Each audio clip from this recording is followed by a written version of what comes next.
do, but people... I had so many of those. But see, people that are much younger than us have no idea what we're talking about. We're so old, Zeke. We're so old. And we look alike.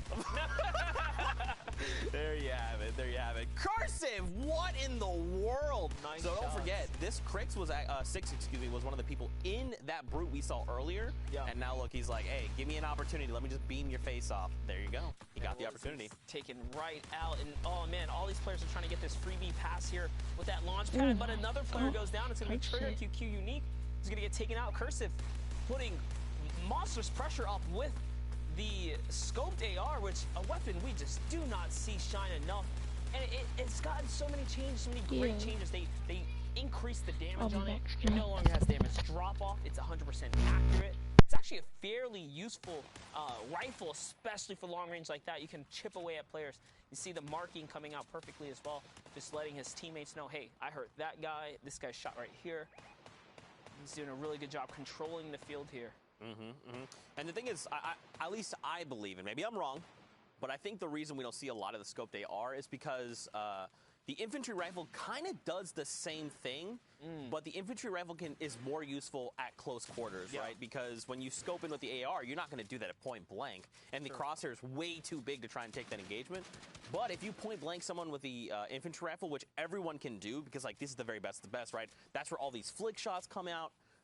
They're going to hit you for 80+ damage right to your face, right? So I think that's probably why he has that scoped AR. If he probably could find an infantry rifle, he might opt to swap it out. And maybe this player loves the scoped AR because I think it's a great weapon.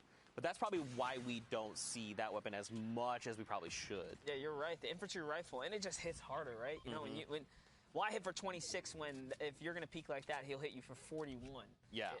You're right. You're absolutely right. Like, yeah, you don't get the zoomed in scope, but I mean, if I just put this crosshair over that pixel and I get that damage number, which they do. They do.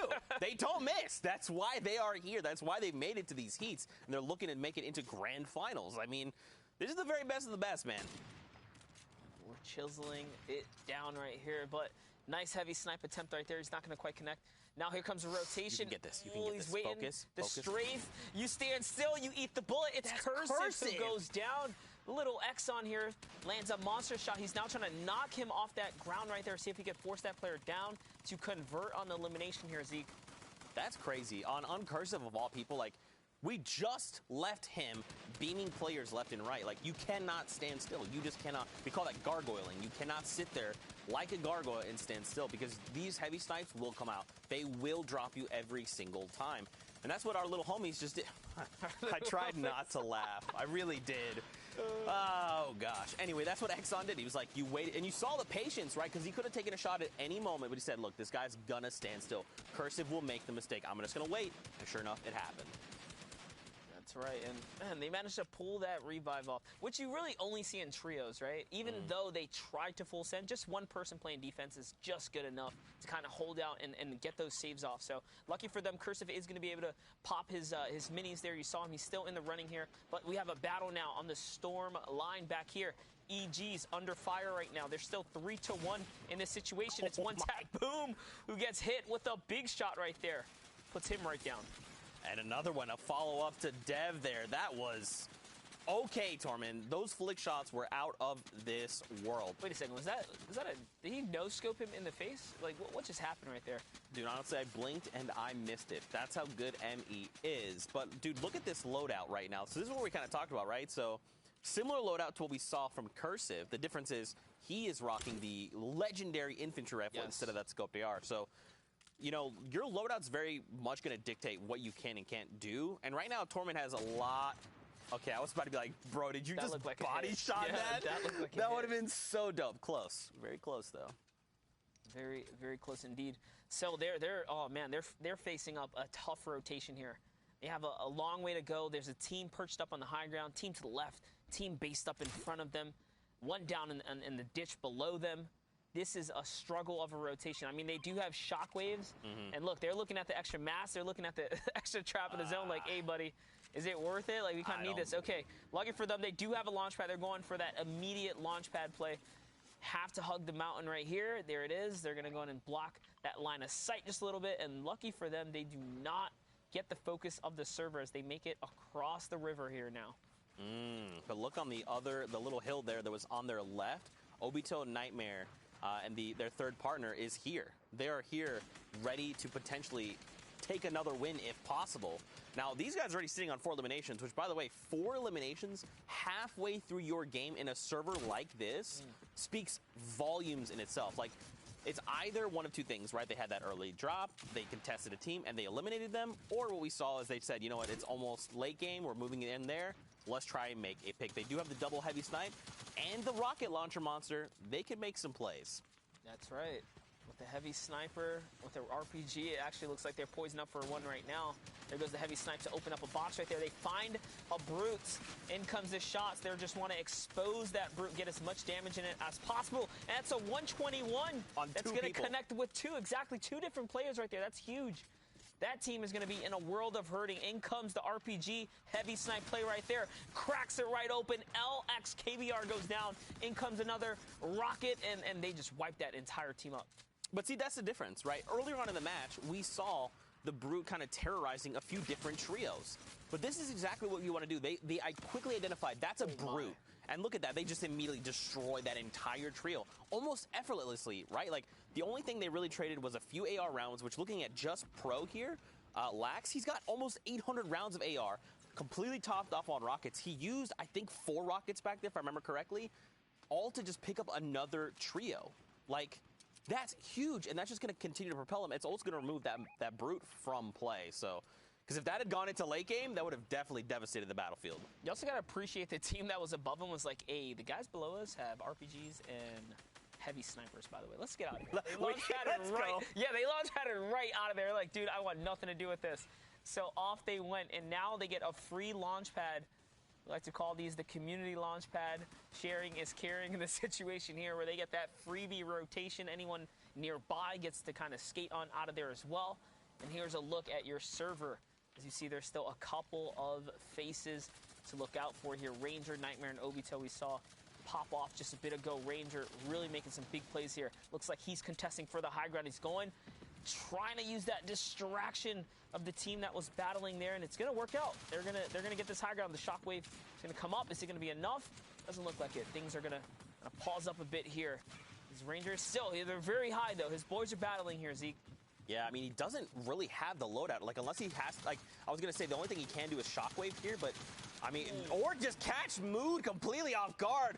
That is a 100 to the back of his head, and they're going to drop him and find potential more loot. There is an edit peek going on, and there you go. See ya later. I'm so sorry. I'll just see myself out here. See, I did it twice. Later. Taken out right there by the MES boys. That was actually we got our jib really operator intense. over here, Nicole. She's dying. She's dying. I got one person to laugh. We did it, boys. All right. Was it worth it? Yes, it was. It's always worth it. Ranger and Obito here. Now, the question is, did Nightmare go down, or is he just lower somewhere else? Okay, so Nightmare's actually down. Ranger has 4 eliminations, and Obito is the 1. So that means it's just going to be them for the rest of the game, because there's no way you're getting a revive off at this point in the game. How high up they are as well. They're so high up right here. Really they only scary. have one shockwave. They cannot float that shockwave. But I mean, they got the elims while on the high ground, so you know they just replenished a ton of material. The question is it enough? Oh, no, God, the rocket! It's not enough. No, the rocket, you gotta launch. Yep, okay. there it is. They saw it coming. He shockwaves right off. He still manages to land on high ground, and more shockwaves are now coming out. But him and his duo that remains from this trio here are left alone to battle the server. And Ranger had a shockwave that he used to get much further down, so they're very far apart right now. But Ranger's doing okay, just took a big hit, and his shield got chunked down. They have to try and regroup if possible, but I mean, everyone else in the lobby is onto what they're doing. Now he's gonna find Baguettes here, his deliciousness, and he's gonna try and get some of that potential loot. More shockwaves are coming through, so now he can try to make more plays. The question is, where is Ranger? Like, Obito's making a play for high ground again. He's like, look, I don't know what you're doing. I've got to try and get back up to high ground. Because of that, Ranger falls, and now look, Obito has unfortunately launched himself behind everyone.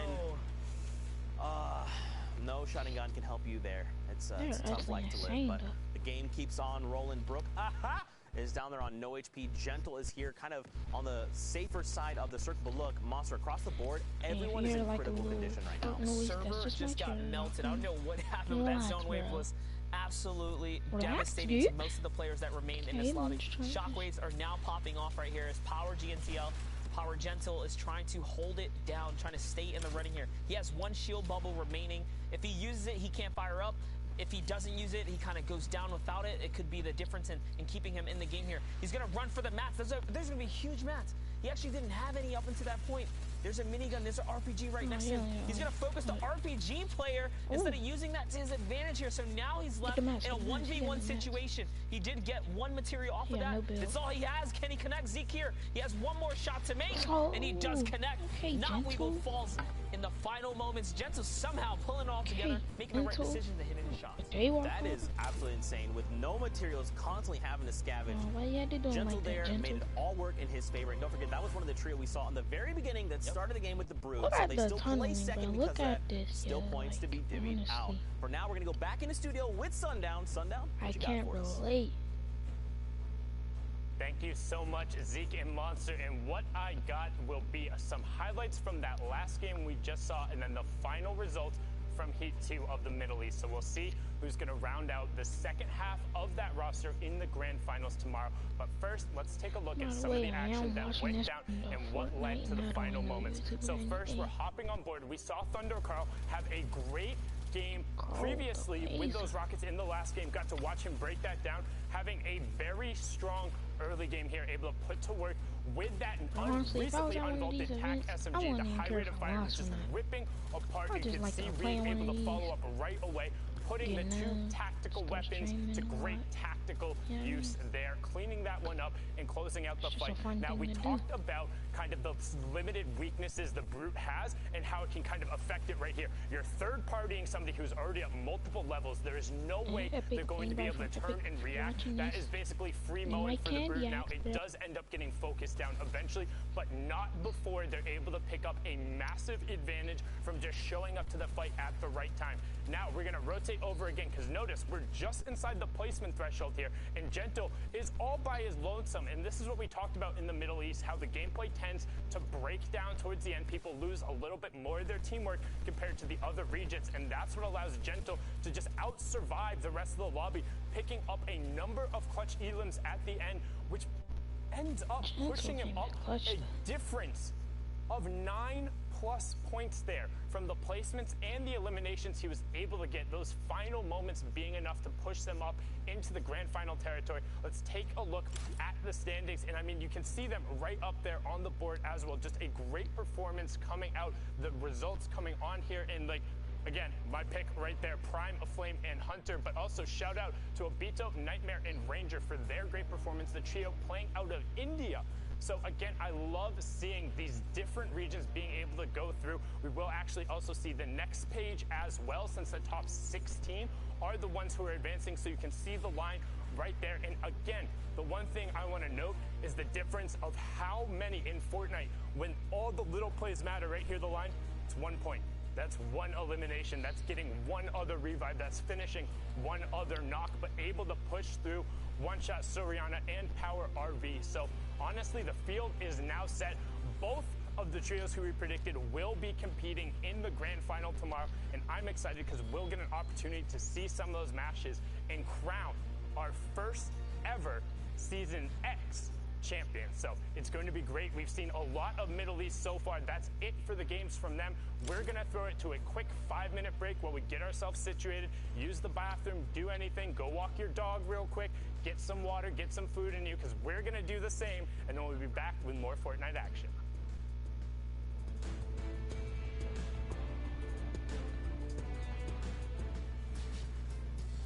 Hello family of Fortnite, BallTW here, and throughout the Fortnite Champion Series, we're going to be trying to get more acquainted with the world of competitive Fortnite. Today, we're going to be discussing the 3 different stages of a competitive Fortnite game: the early game, the mid game, and the late game, and what different players have as their goals during these stages in order to achieve the ultimate goal, the Victory Royale. Let's start with the early game. Also called the looting phase, this is where all players are attempting to secure their chosen landing spot and maximize their loot potential. In competitive Fortnite, every game matters, so players try to strike a balance between high loot opportunity and safety so as to not waste a game by being eliminated early. You drop at a high loot POI like Retail Row or Paradise Palms, or land at a safer POI on the edge of the map, where less players drop because of less loot. Regardless, the goal is common. Whether you take a passive approach by looting safely on the side of the map, or an aggressive and risky approach by letting others loot for you and finding early eliminations.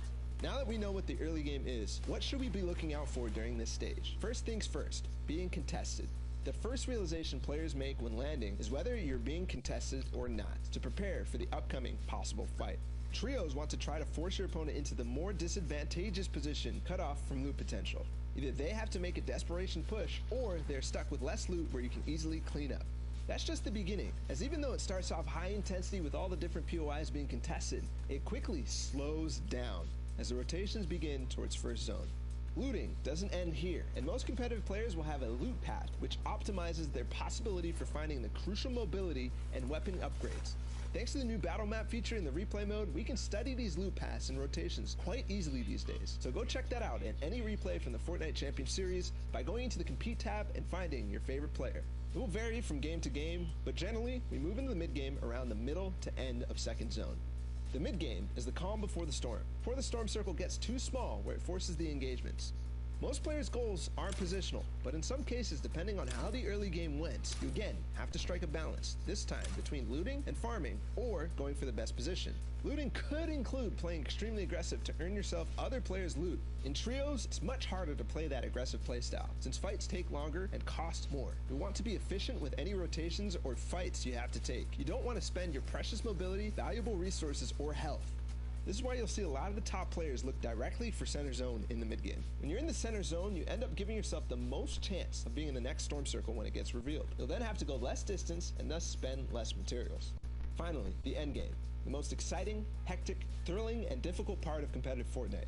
Experiencing an endgame can be confusing and hard to process, but it will also be one of the most rewarding and fun times to play and watch. This is when you take all the advantages you built in the early game and the mid game and use them to push yourself to a victory royale, and also find as many eliminations as possible. In the current Fortnite Champion Series format, every elimination matters, just like it did in the World Cup. From 6th zone onwards, where the calm from the mid-game explodes into a cacophony of tunneling, mobility usage, and shots being fired, you'll see teams go for the ever-so-advantageous high ground, where they can tunnel very cheaply and have the most opportunity on the rest of the server for elimination, as they have the top-down view. You'll also see teams call out the need to find a good layer, which is away from other players, both above, below, and horizontally from you. You'll see teams desperate for the extra materials to last them through to the full zone closure, going for impact eliminations, where they can top off on resources and power weaponry of their fallen opponents. So, whether you're watching or you're joining us on the field, take stock in the stage of the game. The early game, when you're trying to get the best possible loot while it's still available. The mid game, where you're balancing positioning while maintaining what you built during the early game. And finally, the end game, where you spend all the advantages you set yourself up with to earn the victory royale. Use this to form your game plan in order to earn as many series points weekend after weekend. And maybe next time, we'll be watching and highlighting your top plays. This was BallaTW, and I'll see you in game. 5 seconds, not even, coach. And again, about the Fortnite noise, I can't fix that. What's up, everyone? Sundown here to bring you the latest installment of Plays of the Week. The final opportunity to qualify for the Fortnite Champion Series happened over the weekend, and a number of players were able to push their way to the top and make some spectacular plays. Let's dive in and see who popped off. Kicking off Plays of the Week, we'll start with Kurtz I have down no in money. South America as My he parents lets have money, no I don't. targets get away and says, "Not today." I'm not rich enough to pay the bills yet. I don't have that money, guys. I'm sorry that I can't afford the world's most expensive mic.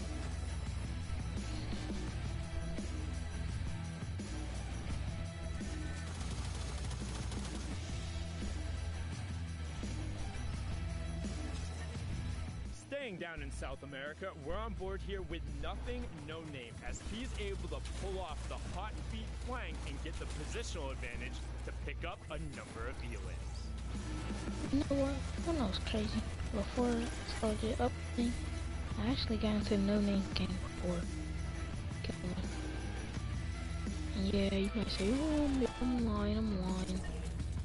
I mean, yeah, I don't have to prove, but I'm actually telling the truth. And I remember too. Next, popping over to the Middle East, we have The M man. sitting on the attack, So we going were to like, work and not screaming, but eliminating like, the rest of the log. we were boxing up. He just clapped.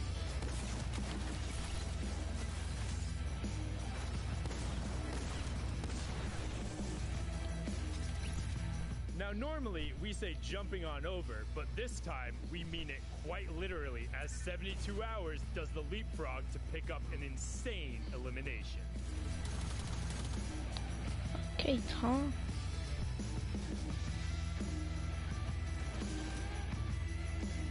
Staying over in NA East, we have the world champion solo player Booga, well, dropping his opponents down a level or two. I seen this clip. Booga dominated his outplay, man. That clutch was like so good. He's mad.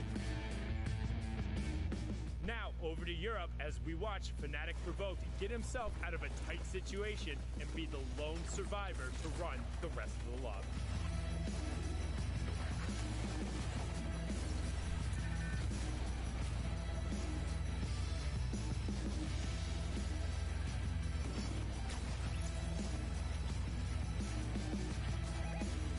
I need candy. Ooh.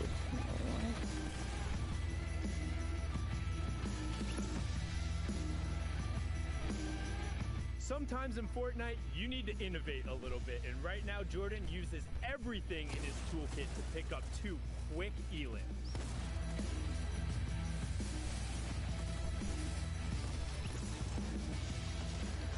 Does anyone know where to find a good life charger because And finally, over in NA West, is it a bird? Is it a plane?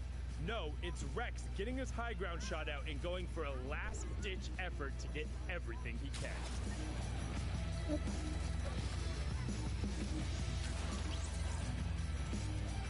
That's it for the top plays from the qualifiers, and the stage has been set as we head into the finals this weekend.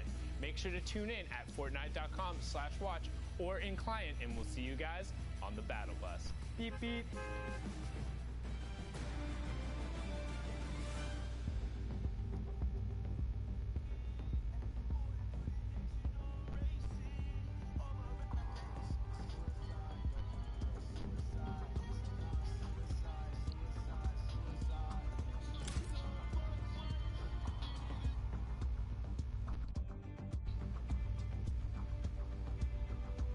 yo, this charger is like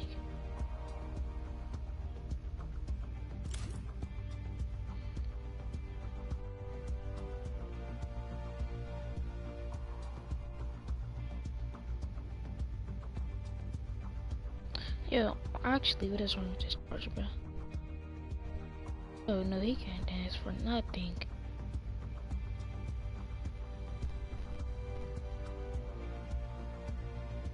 Oh no. Bruh. Just stop.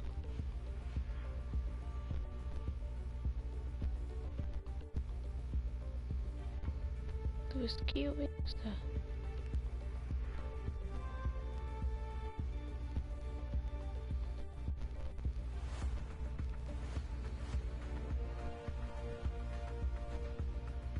So corny, bruh. Like honestly. Like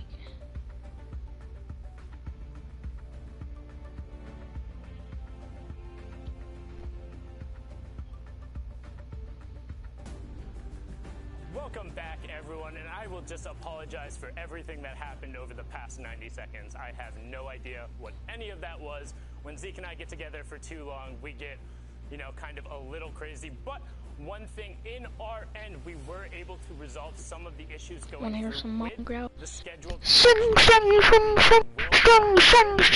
coming up up here in a second. In particular, I just want to talk about this region. This region is near and dear to my heart. One, because I called King placing top 5 in the solo at the World Cup. I said, you could pencil him in. This kid is something special. He plays aggressively, and he's going to bring it to the big stage. He is my hardline prediction for the top spot with X-Zone and Toxic. I think they're going to be able to run through. But Brazil in particular, if you haven't watched the region before, they play very differently from the others. Again, we talk about discipline when it comes to the late game. They're good at that. However, the early and mid-game aggression that comes out when they know that they're going to have an advantage on their opponent is utterly ridiculous. We saw a little bit of it coming out from Middle East, but Brazil takes that to a whole nother level. If they see somebody even remotely separated, they will go. They will burn utility to get there and close out the fight, because their thinking is that is a point and we can scavenge anything from them in order to get onto what we need. And I really think it's going to be a good one. You can see there, our predictions are actually a little all over the place. This is one of the few regions where there wasn't really a hardline victor. I would say Brazil and Asia are the two where you've definitively had 5 to 10 teams who can really end up coming through. I mean, you can see, as I said, I had King, X-Zone, and Toxic at the top. Zeke had Reds, Snow, Avalar, and Techno Viking. Showager picked Mastier, and then C9's Dracons and Blackouts. Monster D-Face had Nyx, D13, and Tuzu and Lupo picked Wishy, Kurtz, and Laleo. Now, one thing you'll notice from all of that, every single one of those teams either had a representative at the Fortnite World Cup in solos or duos, or they were right on the outside looking in both solos or duos. That would be the Red Squad right there. Techno Viking was one of the BR there. And now one thing I want to kind of talk about as we bring our casters back out is everyone kind of defending their prediction there. So I talked about why I think King is such a talented player in and of himself, and then being paired up with X-Zone, who had got to play on that stage, and then Toxic kind of complements them. But why did you think the Red Trio, Z? Look, for me personally, we've seen the Red Trio quite a bit. We've seen Techno Viking off on his own with different types of dual partners, and then Avalar and Snow have always been paired together. Now the trio have come and been paired as, well, a trio. We've seen both of these as their separate duos almost make World Cup qualification on several different occasions, and Techno Viking was actually one placement away from making it in. So I think they've had enough time to kind of learn their strengths and weaknesses, and I think in their showing in week number 4, like, they led the pack by a significant amount, and I think because of that, they have the pieces, man. They just have to put it all together. It just has to be their week in the Fortnite. That's a good point there. Now, the reason I picked my trio specifically, I just wanted to kind of study who was being consistent over the weekends, and not necessarily pick a top. I wanted to pick someone who's been in the running, been kind of in the question pool, right? You know, kind of there, not quite first place. So it's kind of why I went with Nyx and those boys there. Just personally, I wanted to give someone else a small shout out. Man, I'm a big fan of Nyx. Huge shout out to Nyx. I mean, I'm a fan of the region. As I said, Brazil elevated themselves, getting some additional heat play going in there from the rage, but the games are ready to go. Enough from me. We'll throw it on over to these 5 gentlemen as we go down under to South America and we begin their very first heat. Monster, Z, take it away, guys. Let's do it, baby. It's time to hop into BR. I cannot wait. Well, Brazil, actually, let's be more specific. This is a dope region, you know. We constantly see new things coming out of Brazil, new players that show up, but then we see a lot, like you said, Monster, a lot of consistencies. The C9, Dracons, Blackouts, Nyx, the Red Trio. There's so much talent, raw talent in Brazil, and this is, for me, another region that we just haven't quite seen, like, what full, like, their full potential, right? I think there could be some upsets coming out of Brazil this weekend. Oh, without a doubt. This weekend's really going to shine the light on the region as a whole, and that's what we've been wanting for a while. The World Cup kind of series really took off for them, and we got to see some rising stars, but it really wasn't enough. This region as a whole now getting much more, I guess, recognition, and that is what we want to kind of just let unfold here and let that story speak for itself. But high future viewers. High feature 1 viewer, I should say. I'm gonna stop the stream. Peace.